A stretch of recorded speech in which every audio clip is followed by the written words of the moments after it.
Assalamualaikum warahmatullahi wabarakatuh. Alhamdulillah, alhamdulillahi rabbil alamin. Assalatu wassalamu ala asrafil anbiya'i wal mursalin Sayyidina wa maulana Muhammadin. Ashhadu an la ilaha illallah wa ashhadu anna Muhammadar Rasulullah. Allahumma sholli ala Sayyidina Muhammadun musabbihil wal ikram, iya wal jalil wal ikram. Wa tahirin wal mujahidina, amma ba'du, ibadullah wa ittaqullah.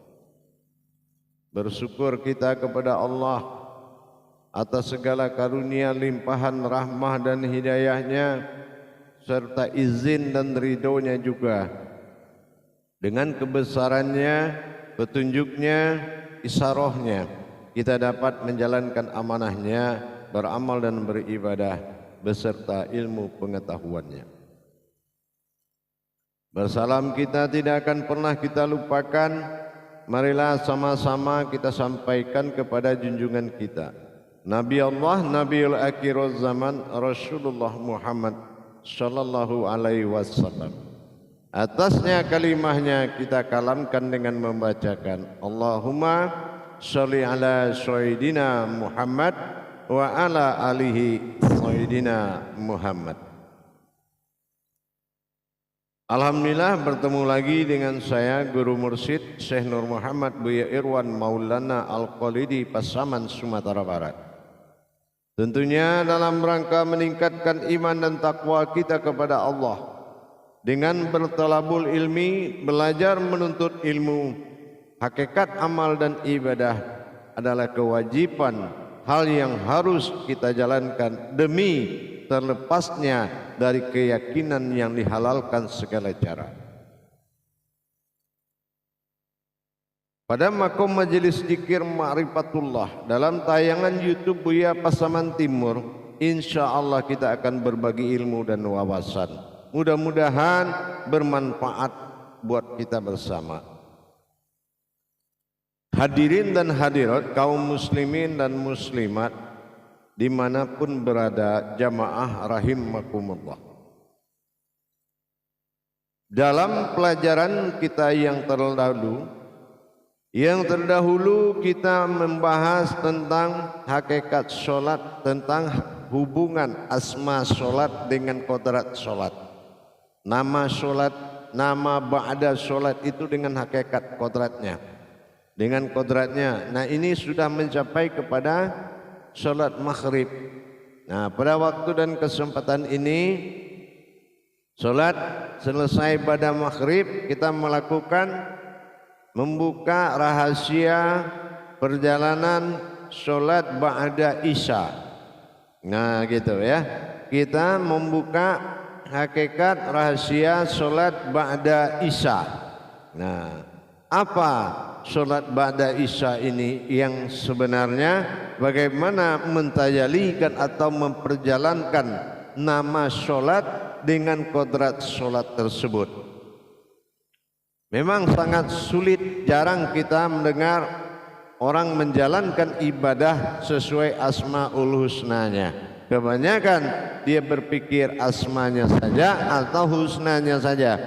Nah, tapi ternyata kita harus menggali potensi tersebut karena menuju kemakbruran sebuah ibadah. Baik jamaah sekalian, para hadirin dan hadirat jamaah, berbicara tentang sholat isya yang kita lakukan badanya pada jam 19, lebih kurang ya 19, artinya 19 penutup daripada malam, awal angka 1, 9 pada akhir. Ini menandakan jam 7 itu bersifatnya pada awal dan akhirnya alam. Nah, jadi kalau kita melihat 7 dengan 19, karena ini tidak ada perbedaan jam 7 dengan jam 19 itu sama. Arti dikatakan jam 7 dengan 19, artinya berdirinya kodrat hakikat bismillah dalam 19 huruf dalam kodrat Al-Fatihah 7 ayat, itu sama. Tapi dalam makom salat Isya, Isya ini secara hakikat disebut dengan isyarah atau petunjuk. Jadi kalau untuk mendapatkan petunjuk dari Allah, kita harus memuliakan 4 batin Allah dalam diri kita. 4 batin ini didirikan dengan mendirikan kekuatan atau tajalli diri batin sifat Al-Fatihah tadi, seperti kajian sholat yang sudah lalu. Bagaimana adanya diri yang 4 kodrat tadi, kodrat diri yang 4 betul-betul adalah bertajali dan menyembah kepada wujud diri yang Fatihatin Nasun tadi. Apa 4 kodrat ini? Disebut dengan kodrat asalinya Allah. Apa yang kodratnya 4? Di Wadi Mani Manikam. Ada 4 dia. Di Wadi Mani Manikam ini adalah wujud batin Allah dalam kodrat Muhammad.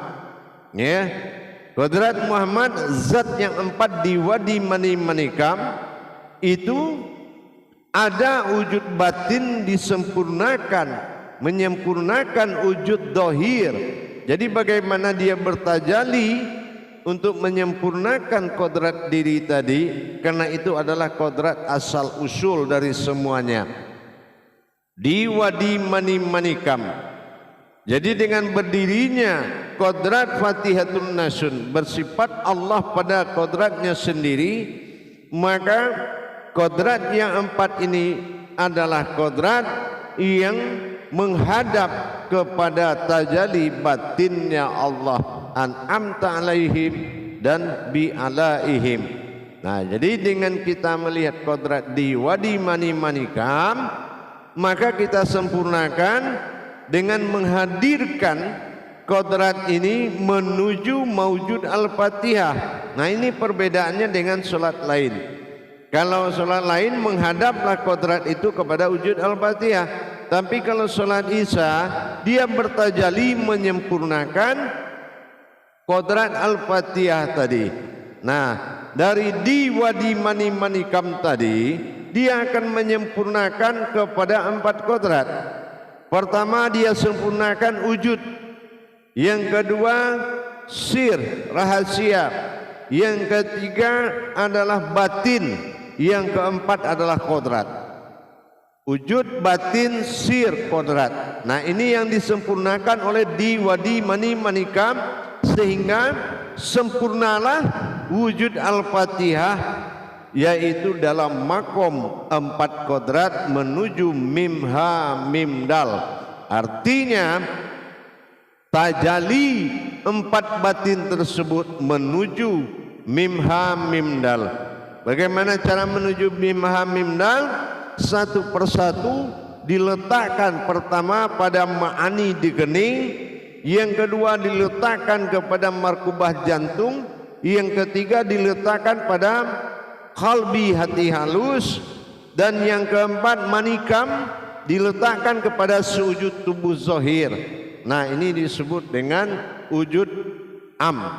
Jadi yang 4 tadi kita sempurnakan ke dalam kodrat fisifat dan fizat fisiri. Nah, ini yang dikatakan dia bertajali kepada ma'ani, dia hidup dalam markubah dan berdiri pada qalbi dan maujud pada nyawa dalam jasad. Jadi dia menuju kodrat jasad atau manikam ini, artinya kita harus melihat 4 titik. 4 titik tadi di dalam menyempurnakan maujud an'amta alaihim bi alaihim dalam Al-Fatihah, sehingga rakaat pertama, rakaat kedua, rakaat ketiga, rakaat keempat di Wadi Mani Manikam, ya, Di sini ada kodrat, wujud, sir, batin, kodrat. Nah, satu-satu itu kita pandang di dalam mendirikan atau menjalankan, sehingga tajalli sempurnalah, dibentuk kebangkitan atau dikatakan hidup atau bangkit pada isya atau kebangkitan atau hidup. Inilah hayat dan itulah isyarah, petunjuk. Jadi kalau kita beribadah tengah malam, kodrat ini sudah menjadi kodrat Fatihatun Nasun, tajalli batin yang kuat. Nah, ini pembekalan untuk beribadah di malam hari. Ini isya. Makanya isya itu sangat kuat karena dia mendirikan 4 makom menuju kesempurnaan diri batin Fatihatun Nasun atau diri sifat Al-Fatihah. Dia bekerja untuk menuju ma'ani, markubah, qalbi dan ruhi atau jasad. Nah, ini sudah kita lihat di dalam Al-Fatihah, ya. Dilihat dalam Al-Fatihah. Bismillahirrahmanirrahim. Nah, kita lihat perjalanannya, ya, dari qalbi. Alhamdulillahirabbil alamin arrahmanir rahim maliki yaumiddin. Kita lihat dengan sempurna, sehingga dengan adanya aras yang dikumandangkan dari qalbi menuju kesempurnaan diri sifat dalam 4 kodrat tadi, maka sempurnalah Fatihatun Nasun, sempurnalah kodrat berwujud Muhammad yang ada pada jasad kita. Nah, ini makanya dikatakan sholat ini sangat kuat isya ini, karena menuju hijrahnya, menuju hijahiyah dari di wadi manikam tadi, berdampak kepada kekuatan wujud, kodrat, batin dan sir. Nah, ini jadi yang 4 ini berakibat kepada berdirinya zahir dan batin kodratnya, wujud sifat atau dikatakan diri sifat bagi Allah dengan kekuatan 4 makom tadi. Jemaah yang dirahmati Allah rahimakumullah, inilah hubungan antara asma Allah dengan kodratnya. Nah, inilah kodrat solat. Kodrat solat itu apa? Al-Fatihah. Itu kodrat solat. Maka untuk memunajatkan dan menghatamnya, ini surat setelah dibaca Al-Fatihah. Nah, ini jadi untuk mewujudkannya dengan surat yang dibaca sesudah Al-Fatihah, itu suratnya silakan dipilih. Dengan demikian, diri makom-makom Allah pada kebangkitan, pada berdirinya isyarah tadi, isya ini, maka kita akan mendapatkan petunjuk. Dan diusahakan setelah selesai sholat isya ini kita betul-betul menjalankan zikirnya dengan baik. Apa yang kita zikirkan? Yang kita zikirkan itu adalah bersuci. Jadi dengan subhanallah kita mensucikan 4 kodrat tadi menuju sebuah maujud, sehingga berdirilah diri sifat. Apa yang diri sifat? Tidak terkandung lagi unsur air, api, angin dan tanah lagi, cuma sudah merasuk dalam kodrat di wadi manikam 4 zat, dan akan hadir melalui sebuah kodrat batin yang 4 juga, yaitu napas, tanapas, ampas dan nufus, dan hayat dalam nur yang 4 nanti, Nurullah, Nur Muhammad, Nur Allah dan Nur Qadim.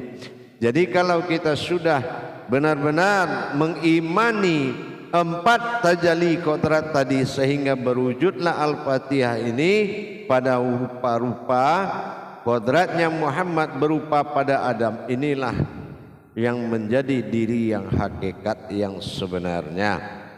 Itu isya. Jadi dengan kita menjalankan makom tajalli 4 kodrat tadi menuju kodrat yang sempurna Al-Fatihah, maka sering digunakan di zaman Rasul itu selalu memwitirkan Al-Fatihah 100 kali setiap habis sholat isya, karena memang itu kodrat kebangkitan daripada kodrat wujud, kodrat sir, ya, kodrat batin dan kodrat. Wujud batin sir dan kodrat ini adalah penghulu dari segala yang hakikat di dalam diri kita. Dengan demikian kesempurnaan ibadah kita semakin sempurna insya Allah. Kita jalankan dengan baik hakikat ini, mudah-mudahan mabrurlah ibadah, mustajab hendaknya ilmu pada diri kita. Jamaah yang dirahmati Allah rahimakumullah, dengan adanya belajar mengenal hakikat asma solat ba'da dengan kodrat solat ini mempermudah perjalanan rohani kita di dalam bersyahadah kepada Allah. Apa ada bersyahadah? Yaitu berhubungan batin langsung dengan Allah. Jadi kalau kita sudah mengamalkan itu, insya Allah ibadah kita akan baik. Insya Allah berkahlah dunia akhirat dan barokahlah kehidupan kita. Kenapa? Kemenangan itu milik orang yang berilmu. Aqlala fil mu'minin, kata surat Al-Mu'min ayat 1. Siapa itu? Itulah allazihum sholatihim khashi'un, orang yang bisa kusuk dalam sholatnya, insya Allah. Jadi dengan kita belajar mengenal hakikat daripada rukun dan rakaat, sir dan usir sholat, insya Allah derajat sholat kita, ibadahnya semakin mulia di mata Allah. Kalau sudah berderajat ibadah kita semakin mulia di mata Allah, maka kemudahan milik kita. Allah berikan kemudahan bagi orang yang beruntung di dalam ibadahnya. Insya Allah mudah-mudahan mabrurlah hendaknya ibadah kita. Insya Allah mudah-mudahan. Dan harapan saya bagi jemaah hadiran dan hadirat yang ingin belajar tentang hakikat amal ibadah, silakan menghubungi nomor WhatsApp saya langsung 0813 9833 7904 dengan Syekh Buya Pasaman Timur. Insya Allah kita berbagi ilmu dan wawasan, tentunya belajar menurut tangga tauhid yang baik. Jangan hanya kita mengenal dan mendengar, tapi kita tidak memperjalankan rohani kita ke tangga tauhid menuju muqarabun, pendekatan kepada Allah. Mudah-mudahan berkah insyaallah. Akhirul kalam, wabillahi taufiq wal hidayah. Wassalamualaikum warahmatullahi wabarakatuh.